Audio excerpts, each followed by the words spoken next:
Variety മീഡിയയുടെ outfit വർത്തിലേക്കാണ് നമ്മൾ പുതിയതായിട്ട് കടക്കാൻ പോകുന്നത്. നമ്മുടെ കൂടെ ഉള്ളത് ജാസിയാണ്. ഞങ്ങള് എന്റെ ബുട്ടിക്കിന്റെ പ്രീമിയം കളക്ഷൻസിൽ വരുന്ന പക്ഷെ നല്ല റേറ്റ് ഭയങ്കര അഫോർഡബിൾ പ്രൈസ് ആണ്. ഇത് 1500 വരുന്നത് ഈ സാരിക്ക്. പിന്നെ വാച്ച് ദുബായിൽ നിന്ന് വാങ്ങിച്ചതാ. ഇവിടുത്തെ ഒരു 4000 വരും.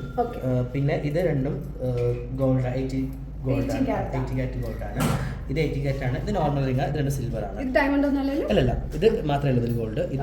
ഇതൊക്കെ സിൽവർ ആണ്. എനിക്ക് സിൽവർ ജ്വല്ലറീസ് ഭയങ്കര ഇഷ്ടമാണ്. ഈ ജുംക്ക ലൈക്ക് എനിക്ക് തോന്നുന്നു ഒരു 200 ഇവിടുത്തെ നാട്ടിൽ 200 ഒക്കെ ഉണ്ടാവുള്ളൂ. ഇത് ഗോൾഡ് ആണ്. അതേപോലെ ചപ്പല്, ഇത് ഞാൻ ഈ സാരിക്ക് വേണ്ടി മാത്രം ഇടുന്ന ടൈപ്പ് ചപ്പലാട്ടോ. ഇതിന് ഒരു 2000 ഇവിടുത്തെ 2000 രൂപയുടെ ഒക്കെ എടുത്ത് വരുന്നുള്ളൂ. ടോട്ടൽ ഒരു 1 ലാഖിനൊക്കെ എടുത്ത് വരില്ലേ?